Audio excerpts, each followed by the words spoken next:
এটা শোনে?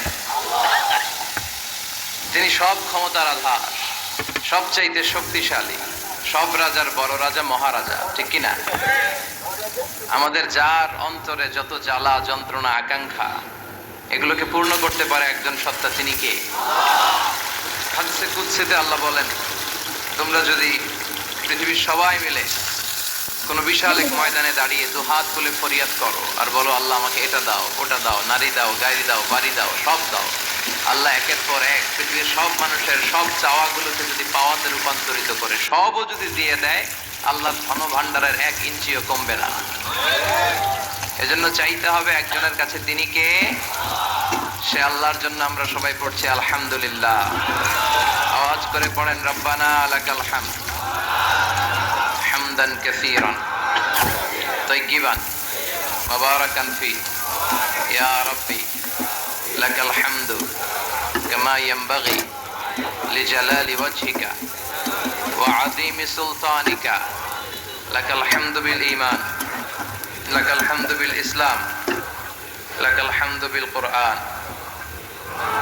আড়াইবাড়ি দরবার শরীফের মরহুম হাফেজ মাওলানা গোলাম জিলানী সাইদি আল কাদরি রহমতুল্লাহ আলাই ও মরহুম শাহ মোহাম্মদ গোলাম সাদেক সাইদি রহমতুল্লাহ আলাই, ওনাদের স্মরণে আমার নানা ভাই গত বছর এই জায়গাটাতে বসা ছিলেন, অথবা এই জায়গাটাতে কথা বলেছিলাম।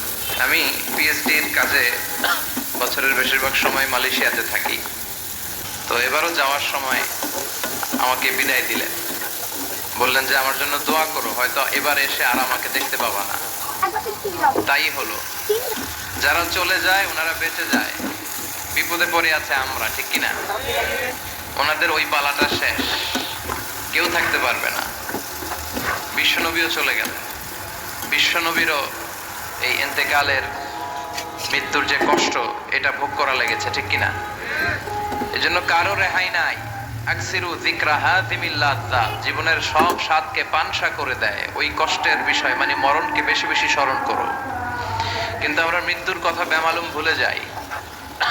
আমাদের লাইফস্টাইল দেখলে মনেই হয় না যে আমরা এই পৃথিবী ছেড়ে চলে যাব, ক্ষণিকের জন্য এসেছি। বিশ্বনবীর সাহাবারা বলতেন, যখন সকাল হয় সন্ধ্যার জন্য অপেক্ষা করো না, আবার যখন সন্ধ্যা পর্যন্ত পৌঁছবে পরদিন সকালের জন্য অপেক্ষা করো না, তার আগেই ডাক চলে আসতে পারে, ঠিক কিনা? আবার বিশ্বনবী বলতেন, নামাজে যখন দাঁড়াও সাল্লু সালাতান মুআদ্দিয়া, মনে করো এটাই তোমার জীবনের হতে পারে শেষ নামাজ।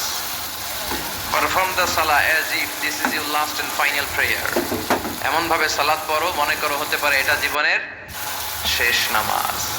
এজন্য কেউ থাকতে আসি নাই, চলে যাব। আমার নানা ভাই যেমনি চলে গেলেন আমরাও চলে যাব, ঠিক কিনা? শুয়ে আছেন আমাদের পাশেই, আমরা দোয়া করি আল্লাহ তাআলা ওনার কবরটাকে তুমি জান্নাতুল ফেরদাউসের বাগান বানাও, ওনার কবরের সাথে জান্নাতের একটা কানেকশন তৈরি করে দাও। আমার নানা ভাইয়ের যে স্বপ্নগুলো ছিল, যে অসমাপ্ত কাজগুলো ছিল, এগুলো যেন বর্তমান পীর সাহেব গোলাম পরওয়ার সাইদি আরাফাত উনি আপনাদের সবাইকে একসাথে নিয়ে অসমাপ্ত কাজগুলো যেন সমাপ্ত করতে পারে, আমরা দোয়া করি। আমরা আওয়াজ